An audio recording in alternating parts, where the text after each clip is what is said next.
Hello friends, नमस्कार, Radhe Radhe and welcome to filler form. तो दोस्तों, आप सभी का स्वागत है UGC NET free online class में। और मेरा नाम ज्योति है और मैं आपको हिंदी साहित्य पढ़ाती हूँ। तो दोस्तों, जैसा कि आपको पता है कि हमारी रिवीजन चल रही थी, फर्स्ट यूनिट की मैंने आप लोगों को रिवीजन करवाई थी, लेकिन थोड़ा हम लोग कर पाए थे। उसमें हमने कुछ टॉपिक्स को उठाकर डिस्कस किया था फर्स्ट यूनिट की रिवीजन करते हुए, और अब हमें आगे कंटिन्यू करना था। बट अभी उसे छोड़ते हुए मैंने थोड़ा सा अभी एमसीक्यूज़ आज की क्लास में लिए हैं। तो आज की क्लास में हम एमसीक्यूज़ जो है वो डिस्कस कर लेंगे। देखते हैं कितने एमसीक्यूज़ हो पाते हैं।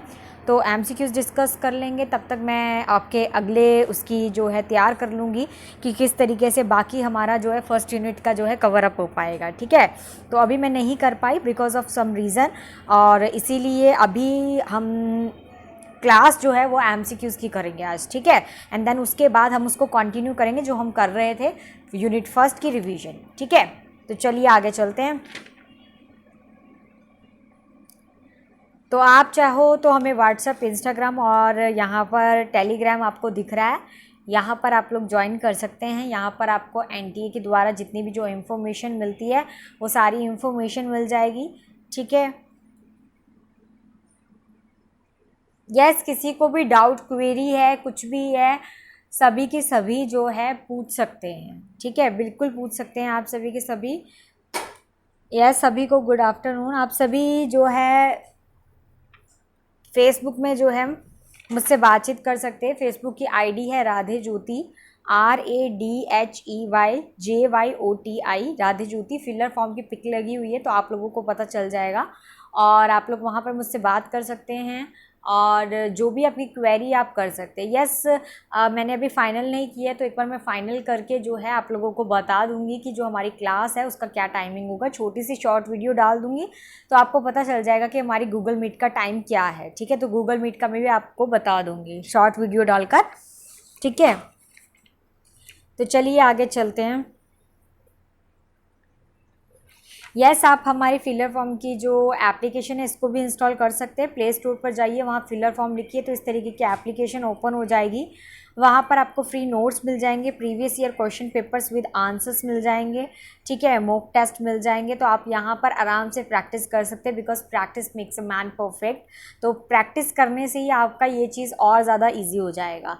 ठीक है, यस, हम लोग ऑफ कोर्स डिस्कस तो करना था रिवीजन वाला, तो वो भी डिस्कस करेंगे, लेकिन अभी मैं वो बना नहीं पाई प्रेजेंटेशन, सो इसलिए अभी आज हम क्लास में जो है एमसीक्यूज डिस्कस कर लेते हैं, एंड देन मैं वो जो है करवा दूंगी आप लोगों को। चलिए अब हम शुरू करते हैं अपनी एमसीक्यूज। तो आई होप आप लोगों को क्वेश्चन नज़र आ रहे होंगे।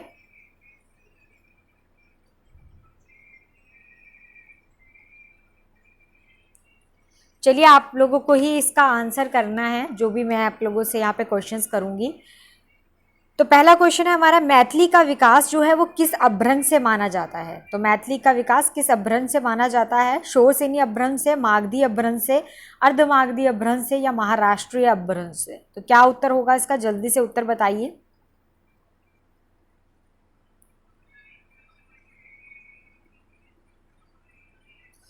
यस, वेरी गुड, इसका आंसर है मागधी अपभ्रंश। ठीक है, तो चलिए अगले प्रश्न की ओर चलते हैं। कीर्तिलता जो है किस भाषा की रचना है? तो कीर्तिलता किस भाषा की रचना है? अवहट की है, अपभ्रंश की है, मैथिली की है, या ब्रज की है?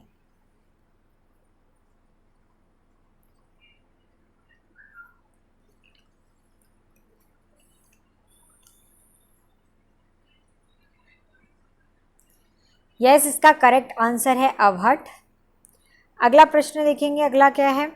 अगला प्रश्न है, संविधान के किस अनुच्छेद में देवनागरी लिपि में लिखित हिंदी को संघ की राजभाषा को घोषित किया गया है?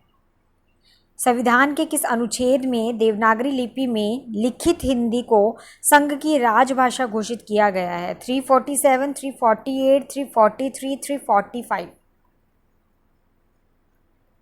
फटाफट आंसर बताइए, सभी के सभी आंसर बताएंगे, कमेंट सेक्शन में कमेंट करेंगे सभी के सभी।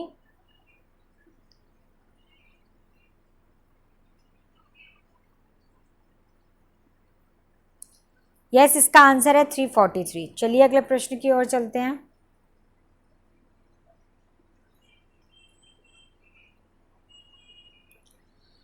चौथा प्रश्न क्या है हमारा, आदिकाल में किस कवि ने अवहट भाषा में रचना की है? आदिकाल में किस कवि ने अवहट भाषा में रचना की है? अमीर खुसरो ने, अब्दुल रहमान ने, ठीक है, कुतुबुन ने या मुंजन ने? तो क्या आंसर है इसका?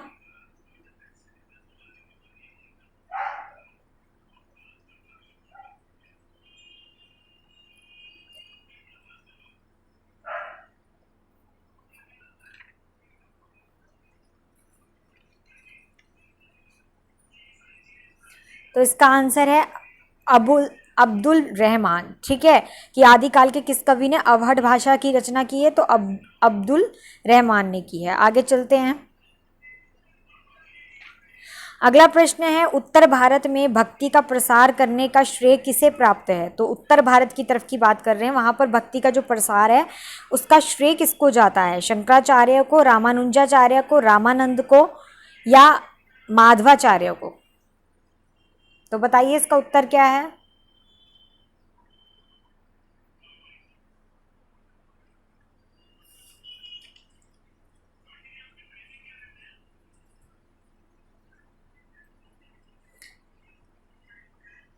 यस, इसका आंसर है रामानंद।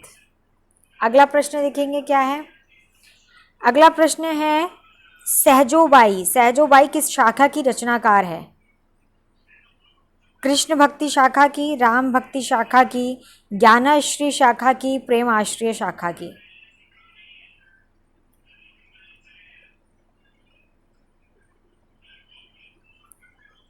बताइए।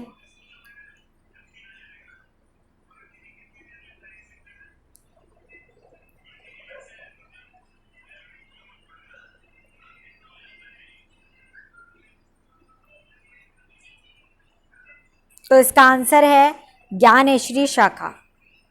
चलिए अगले प्रश्न की ओर।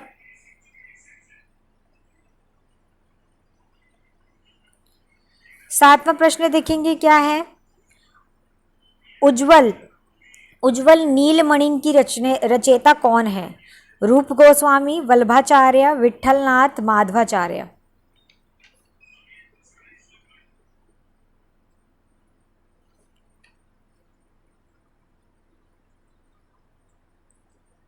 बताइए इसका आंसर क्या है। वेरी इंपॉर्टेंट, ये एग्जाम में आया भी ये प्रश्न।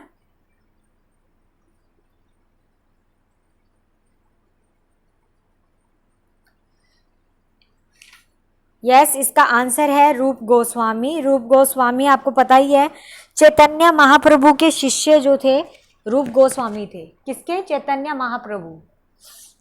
महाप्रभु जो थे उनके शिष्य रूप गोस्वामी थे, जिनका जन्म जो है 1490 में हुआ था और उनकी मृत्यु जो है 1565 में हुई थी। 1565 में नहीं, 63 में हुई थी। ठीक है, तो रूप गोस्वामी जो थे वो चैतन्य महाप्रभु के शिष्य थे। संस्कृत में काव्य शास्त्र का जो है उनका विषय ग्रंथ जो था जिसका नाम था उज्जवल नीलमणि, उनकी रचना जो है उन्होंने की थी। और इसमें जो है श्रृंगार रस का जो है विवेचन परक ग्रंथ भी है, जिसमें कृष्ण की प्रशंसा के जो है कई सारे उदाहरण जो है वो दे रखे थे। तो कृष्ण की प्रशंसा के ऊपर ये सारा का सारा जो है पूरा आपको देखने को मिल जाता है। ठीक है, ज़्यादा थे उसमें मतलब उदाहरण। चलिए अगले प्रश्न की ओर। अगला प्रश्न क्या है। चंद्रायन की बात करें, चंद्रायन किस कवि की रचना है? तो चंद्रायन किस कवि की रचना है बताना है। मलिक मोहम्मद जायसी, ठीक है, कुतुबुन, मंझन और मुल्ला दाऊद?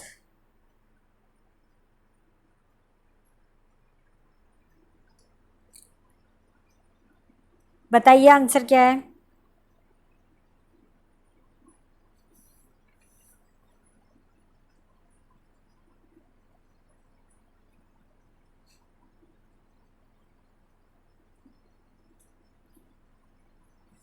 तो इसका आंसर है मुल्ला दाऊद। अगला प्रश्न देखेंगे। अगला प्रश्न है हमारा, दक्षिण भारत हिंदी प्रचार सभा मद्रास की स्थापना किसने की? दक्षिण भारत हिंदी प्रचार सभा मद्रास की स्थापना किसने की? सी राजगोपालाचार्य ने, महात्मा गांधी ने, मोटूरी सत्यानारायण ने, विनोबा भावे भावे ने।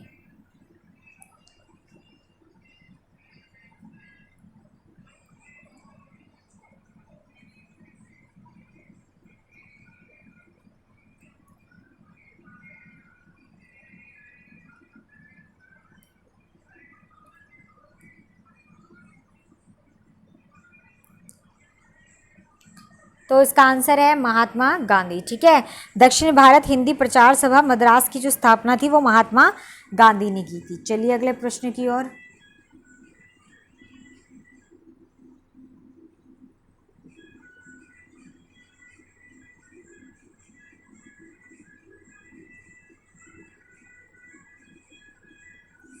उसके बाद 10th देखिए, 10th क्या है हमारे, अ और ब दे रखा है। अ और ब में क्या बता रहे हैं कि छायावाद राष्ट्रीय संस्कृति जागरण की काव्यात्मक अभिव्यक्ति है।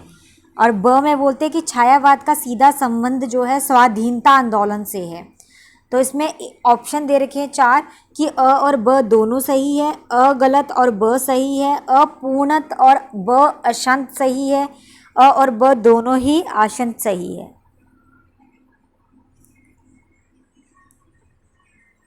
अनुशंत, बताइए क्या आंसर इसका।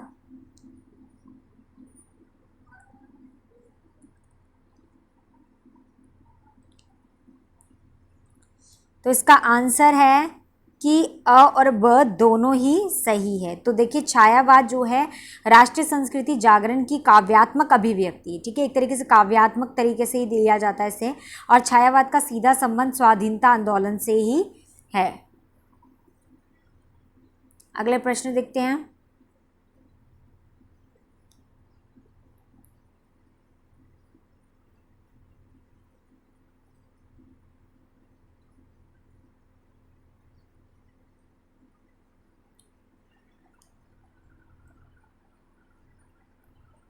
ग्यारहवां प्रश्न है, कौन सी बोली पश्चिमी हिंदी की नहीं है? ब्रज, खड़ी बोली, बुंदेली और बघेली।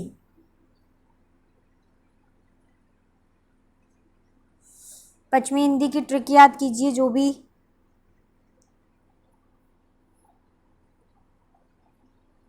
यस, इसका आंसर है बघेली। अगला 12वां प्रश्न है, हिंदी भाषा के मानवीकरण का सचेष्ट प्रयास किस पत्रिका में किया गया है? सरस्वती में, आनंद कंदामिनी में, सुदर्शन में, हिंदी प्रदीप में।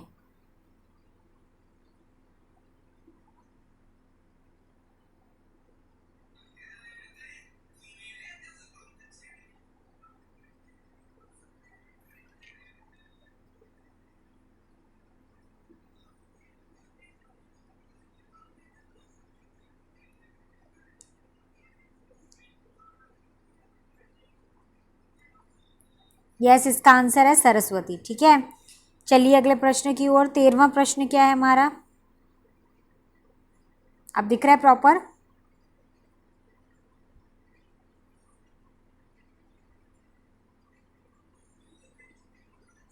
क्या बोलते हैं, पहला अ में दे रखा है हमें कि अनुभूति की प्रामाणिकता नई कहानी आंदोलन का प्रमुख आग्रह था। और ब में दे रखा है इस आंदोलन का आरंभ ही व्यक्ति केंद्रित कहानी के विरोध में हुआ है। तो बताइए, अ ब दोनों सही है, दोनों गलत है, क्या सही है? बताइए इसका आंसर क्या है।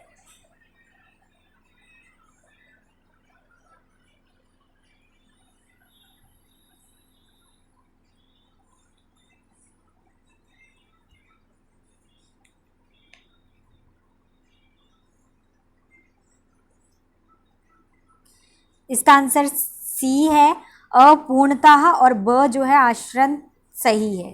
ठीक है, अगला चलते हैं 14 और 15।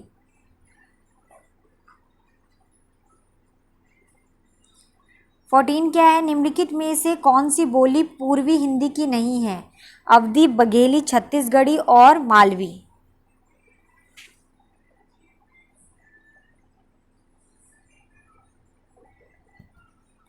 पूर्वी हिंदी की ट्रिक क्या थी वो याद कर लीजिए, फटाफट आंसर मिल जाएगा आप लोगों को।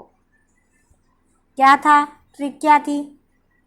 A B C, A से अवधी, B से बघेली, C से छत्तीसगढ़ी। तो कौन सी नहीं है? आंसर है मालवी। सिंपल। अब इससे इजी ट्रिक मैं क्या बताऊं आप लोगों को। अगला है हमारा अ में दे रखा है कि जो कल्पना पत्रिका का प्रकाशन किस नगर से होता है? कलकत्ता से, हैदराबाद से, अहमदाबाद से, इलाहाबाद से। कल्पना पत्रिका का प्रकाशन कहाँ से होता है?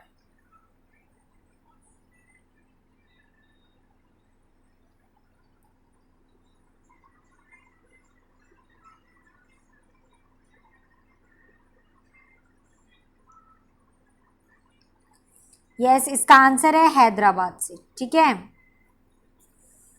चलिए अगले प्रश्न की ओर चलते हैं।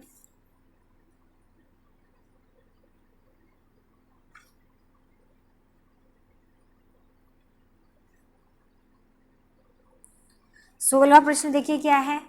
माध्यम पत्रिका पत्रिका जो है उसका संपादक कौन है? माध्यम पत्रिका का संपादक कौन है? सत्य प्रकाश मिश्र, नंद किशोर नवल, काशीनाथ सिंह, रविंद्र कालिया।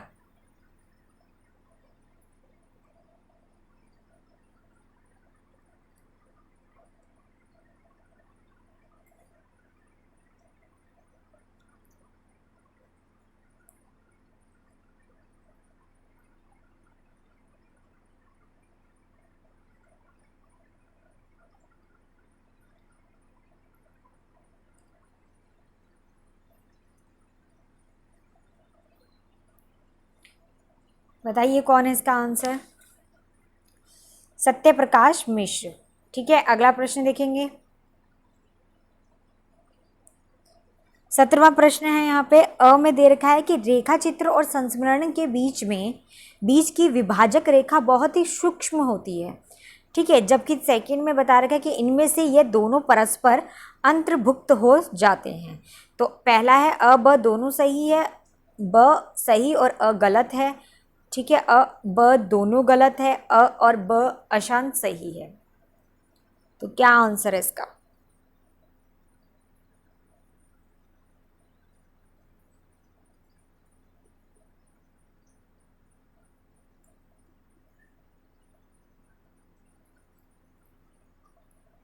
अ ब दोनों सही है। आगे चलते हैं।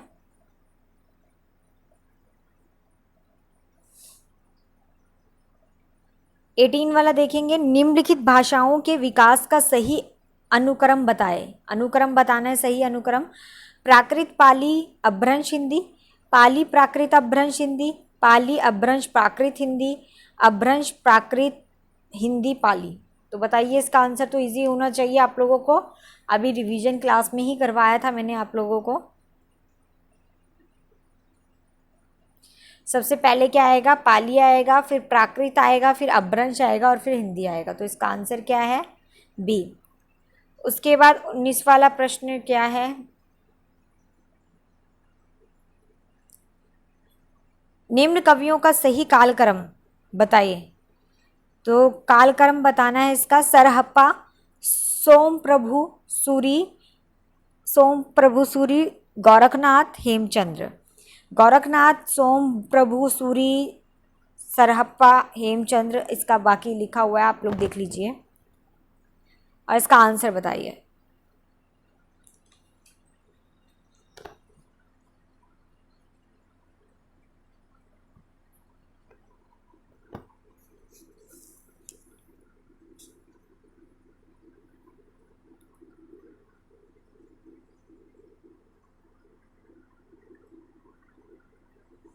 तो इसका आंसर है ए। सबसे पहले आएगा यहाँ पर सरहप्पा।